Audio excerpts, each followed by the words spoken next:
So the other day I posted, or the other evening, I posted a video showing this X758 with the 47 blower, and I got several comments about how it wasn't showing snow very far. And I didn't give any explanation. I didn't do any talking in that video or anything else. What I would recommend for anybody to do is go watch other 47 blower videos, and also go watch where I hooked this blower up to the machine for the first time. This blower is older. It was not purchased at the time this machine was purchased. I believe this blower is probably from the early 2000s. It does have a metal impeller. However, it is older, and it has wear on it, for lack of a better term. So 47, well, John Deere blower performance for garden tractors has never been, at least on the quick hitch version, or quick attach or quick hitch, whatever you want to call it, versions has never been great. It's never been performance that I would call outstanding. I mean, when you look at some of the other brands, like the commercial brands, they do great things. But I think there also comes at a price point. But I think the key thing to remember here is, this is not my prime snow mover. If I'm in a hurry, I'm going to move snow, I'm going to get in the 4066R and use the Frontier 1174 blower and get the driveway done in a quick hurry. Now, clearly on days like today, where it's nice and sunny, it's probably in the upper 20s right now. In fact, it's almost a little warm. Today is a perfect day that I can use the 47. I almost put, if I had a belt, I would actually put this 47 on my 322 or 332, just because I think that would be awesome, but I don't have the required belt from the PTO to the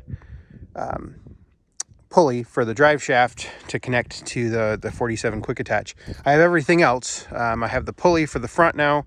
I have the drive shaft. I have the quick hitch with the 2000 PTO adapter, etc. But I don't have the belt. I will have to get a belt. But anyway, originally I was going to do this with the 4066R this morning. And then I decided, so this is just, we only got 3 to 4 inches of snow, but it kind of piled up at the back of the shed here. So what I'm going to do is I'm going to set the phone up. My GoPro is currently down. It won't come on, so I may have to get a new one. But so we're going to use the phone. That's also why there haven't been very many videos recently.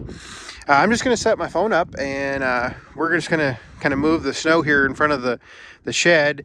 I think so. Basically, that direction right there is the southeast. So I think what I'm going to do is try to get in here, open up this area right here, blow it over there, and then I'm going to come in and basically kind of come in front of the shed. Now remember, I have that slope there in front of the shed.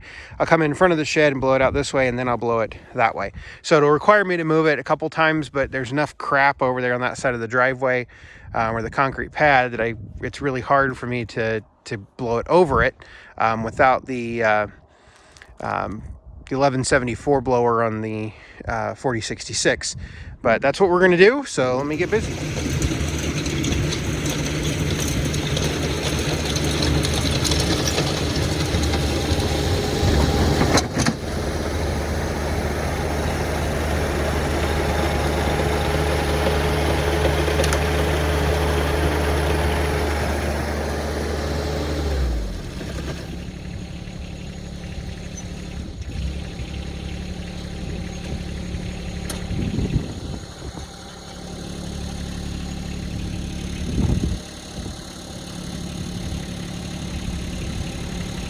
That didn't make it very long. Already sheared a shear bolt. Evidently, when you forget that's in the ground, that kind of does it.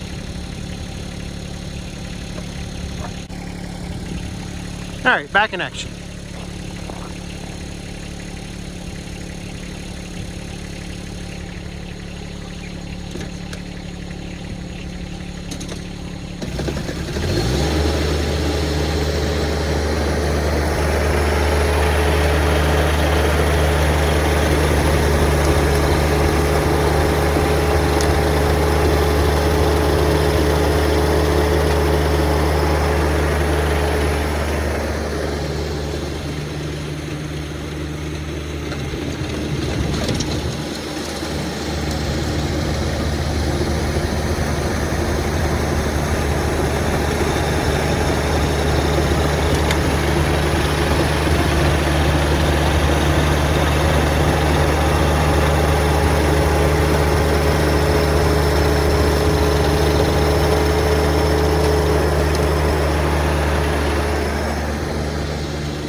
12 minutes, and I don't know, probably 1,000 square feet, something like that. It does a decent job. I mean, I'm not too worked up about it.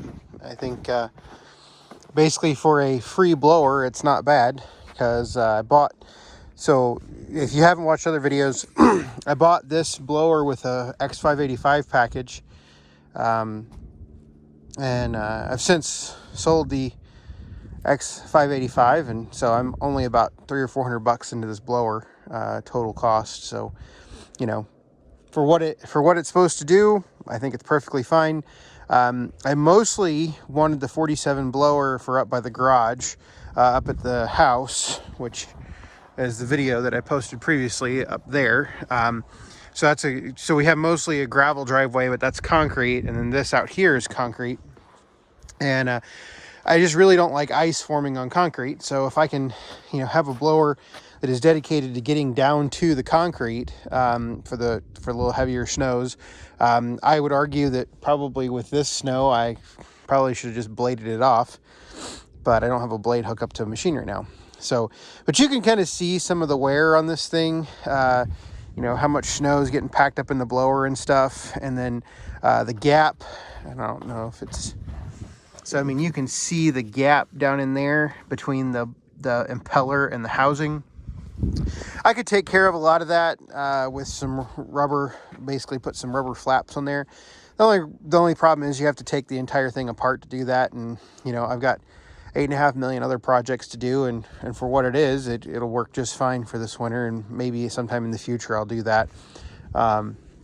And plus, if you put flappers on it like that, I do want to put this on a 16 horsepower 332. I mean, I don't know if you could hear it on the video, but I mean, this 47 blower can load up the X758 plenty.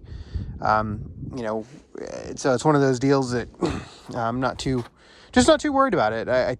If you're buying a Deere blower, you have to recognize that, performance is not going to be the absolute best, but price point, they're a mid-priced blower when you start talking about ease of use and stuff like that. I mean, when you get into commercial blowers, you're going to pay a lot more.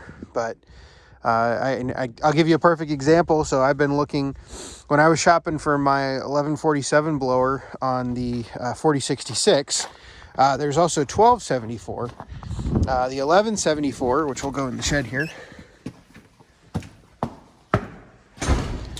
The 1174 blower on the back of the 4066 here, it was about $4,000.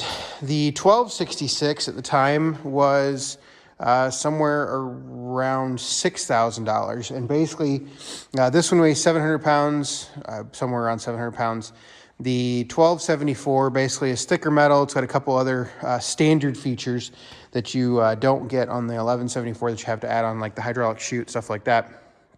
But I want to say it was like $6,000 or a little over $6,000. Don't quote me on that. I'm trying. They didn't have a 12. I would have bought a 1274 if they had one, because I knew the type of environment it was going to operate in. You can already see that I've got some dents in this one. That was a rock right there, that dent, and then a couple other things. It's not, when you're blowing on a gravel driveway, it's not going to be perfect by any stretch of the imagination. So it is what it is. But, a 1274 I think would be considered quasi-commercial. And so, commercial stuff costs more, but it also throws snow farther.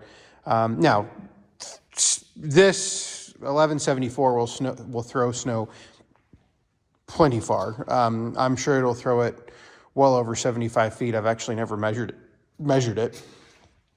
And then the 60 heavy-duty blower for the 1445, it'll do a fine job. It's a commercial duty machine, but it still doesn't throw snow as far as you think it would. Now at the same time, you can argue that in instances where you're using something like this, it's going to be residential, and so you don't want to be throwing snow just miles and miles. But that's kind of 6 to 1. Half to those are things to think about when it comes to snowblowers. So I think I've yammered on. You can watch me blow snow in this video. If you have any questions, comments, leave them below.